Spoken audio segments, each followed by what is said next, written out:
मैं हरकेश मीना सहायक आचार्य राजनीति विज्ञान राजकीय महाविद्यालय नौहर।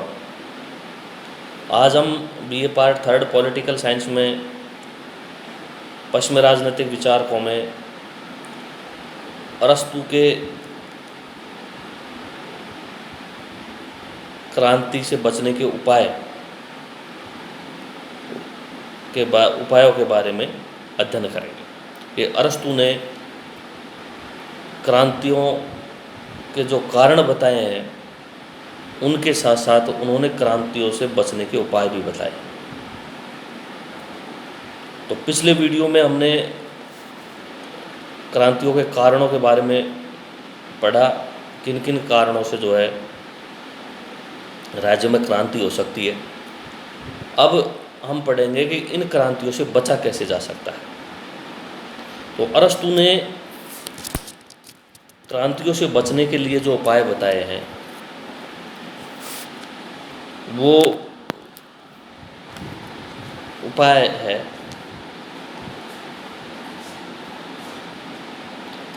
शक्तियों का विभाजन। अरस्तु ने कहा है कि शक्ति का केंद्रीकरण नहीं होना चाहिए, शक्ति का विभाजन कर देना चाहिए। यदि शक्ति केंद्रित हो जाती है तो क्रांति की संभावना बढ़ जाती है। तो उन्होंने ये माना है, अरस्तु ने, कि शक्ति राज्य के विभिन्न महत्वपूर्ण व्यक्ति, विभिन्न वर्गों के बीच में विभाजित कर देनी चाहिए।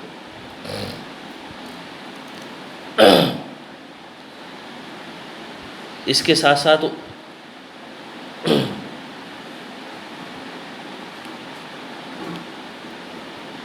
उन्होंने जो क्रांति से बचने का कारण उपाय जो बताया है, वह है धन का समान वितरण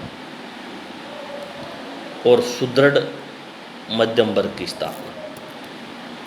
और अरस्तु का ये मानना है कि असमानता क्रांति का मूल कारण है।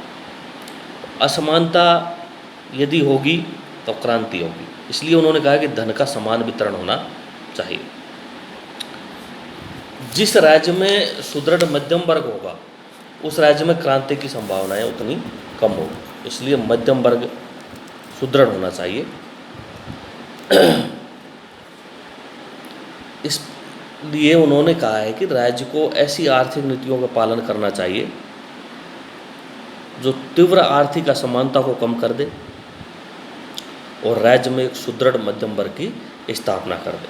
तो राज्य में जो है क्रांति से बचा जा सकता है। इसके अतिरिक्त उन्होंने जो क्रांति से बचने के जो उपाय बताए हैं, उनमें उन्होंने कहा कानून की सर्वोच्चता। यदि विधि की सर्वोच्चता का पालन किया जाए, कानून की सर्वोच्चता का पालन किया जाए, कानून की को सर्वोपरि माना जाए, तो राज्य में जो है क्रांति होने की संभावना नहीं होती। जनता को कानून के प्रति आदर की भावना का भाव जो है सिखाया जाना चाहिए।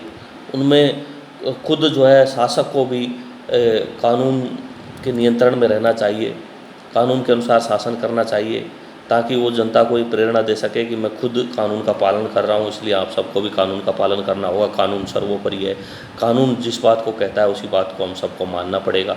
तो कानून की सर्वोच्चता की भावना, यदि जनता के मन में ये भावना हो जाए कि कानून सर्वोच्च है, तो बहुत हद तक जो है क्रांति से बचा जा सकता है। अपने साथ साथ अपने जो पदाधिकारी हैं, जो महत्वपूर्ण लोग हैं उस राज्य के, उन सबों को यह जो है हिदायत देनी चाहिए कि वो सब जो है कानून की सीमाओं में रहकर व्यवहार करें, कानून की मर्यादाओं का उल्लंघन नहीं करें। इस तरह से जो है कानून का पालन करके हम क्रांति से बच सकते हैं। क्रांति से बचने के लिए अरस्तू ने ये भी कहा है कि शिक्षा बहुत महत्वपूर्ण भूमिका निभाती है, और उन्होंने शिक्षा का जो मतलब बताया है वो ये है कि संविधान के अनुसार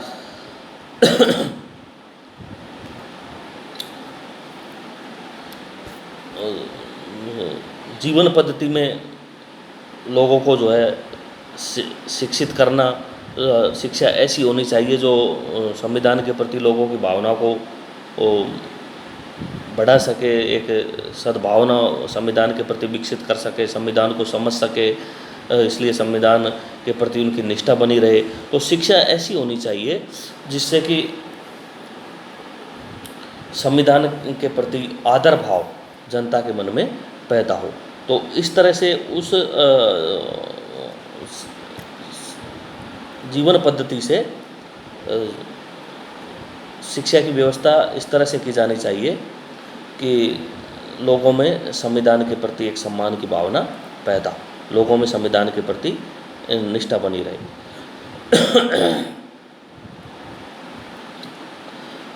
लोगों में जो है एक तरह से राज के प्रति राजभक्ति की भावना पैदा की जा सके। समय समय पर धन व्यय आय की समीक्षा, या धन व्यय आय की जो है ऑडिटिंग जो है समय समय पर होनी चाहिए। और उसके बारे में उन्होंने ये कहा है कि जब जनता को के सामने ये बात रख देनी चाहिए कि जितना धन कितना जो है प्राप्त हुआ है और ये कितना धन किस पे खर्च किया गया, कैसे खर्च किया गया है, जिससे कि जनता हमेशा संतुष्ट रहती है। लेकिन यदि जब राज्य के जो अधिकारी होते हैं वो आर्थिक रूप से भ्रष्ट होते हैं और जनता के धन को लूटते हैं, तो जनता उनके प्रति जो है क्रोधित हो जाती है और वो क्रांति की संभावनाएं उस राज्य में बन जाती है। इसलिए धन का दुरुपयोग नहीं करना चाहिए और आय व्यय की जो है एक तरह से परीक्षा समय समय पर करते रहना चाहिए और उसको पब्लिक के समक्ष भी रखना चाहिए, जिससे कि एक क्रांति से बचा जा सके। क्रांतियों के कारणों में भी हमने ये पढ़ा था कि विदेशियों को यदि आने की खुली छूट आप दोगे तो उस राज्य में क्रांति की संभावना अधिक होती है। इसलिए यहाँ क्रांति के उपायों के बारे में उन्होंने ये कहा है कि विदेशियों को राज्य के महत्वपूर्ण पदों पर नियुक्ति प्रदान नहीं करनी चाहिए। क्यों? कि विदेशियों की जो निष्ठा होती है उनकी जो संदिग्ध होती है, विदेशियों की निष्ठा संबंधित अपने राज्य के प्रति जिसमें वो बसने आए हैं बाहर से, उस राज्य के प्रति कम होती है। इसलिए उनकी निष्ठा को एक तरह से संदिग्ध मानते हुए उन्होंने ये कहा है कि उनको कम से कम महत्वपूर्ण पदों पर नियुक्त नहीं करना चाहिए। इसके अतिरिक्त उन्होंने कुछ मनोवैज्ञानिक उपाय भी क्रांति से बचने के लिए अरस्तू ने बताए हैं, और वो मनोवैज्ञानिक उपाय उन्होंने ये बताया कि जनता में ये मतलब एक तरह से राष्ट्र प्रेम की भावना इतनी पैदा कर देनी चाहिए कि जनता जो है क्रांति की बात सोचे ही नहीं। दूसरा, उन्होंने कहा है कि जनता जब क्रांति के बारे में सोचे तो विदेशी आक्रमणों का भय जनता को दिखा देना चाहिए कि अब पड़ोसी राज्य या शत्रु राष्ट्र हमारे ऊपर आक्रमण करने वाला है। तो इससे जो है जनता की स्वदेश के प्रति जो निष्ठा है वो बनी रहेगी और देशभक्ति की भावना पैदा हो जाएगी। इसलिए उन्होंने कहा है कि जनता को विदेशी आक्रमण का भय भी दिखा देना चाहिए ताकि जो है क्रांति से बचा जा सके। और इसके साथ साथ क्रांति से पैदा होने वाली जो अराजकता है और अशांति का भय भी उनमें जनता में पैदा कर देना चाहिए कि उसके बाद ऐसा हो सकता है, ऐसा हो सकता है। तो इस तरह से जो है उस राज्य में क्रांति से बचा जा सकता है। और जो एक महत्वपूर्ण बात उन्होंने ये कही है कि राजा और जनता के बीच में जो संबंध हो वो सद्भावनापूर्ण संबंध हो, सद्भावपूर्ण संबंध हो। यदि राजा और जनता के बीच में,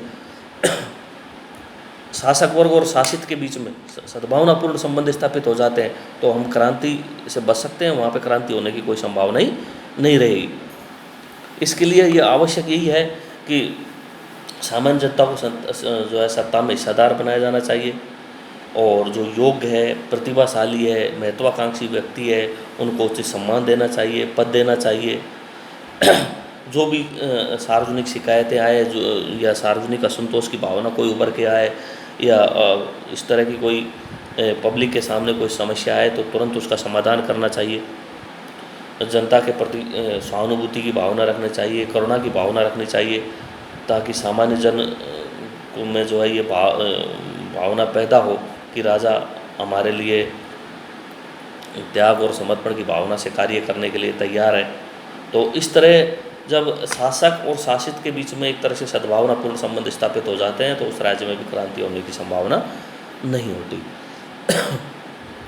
धन्यवाद।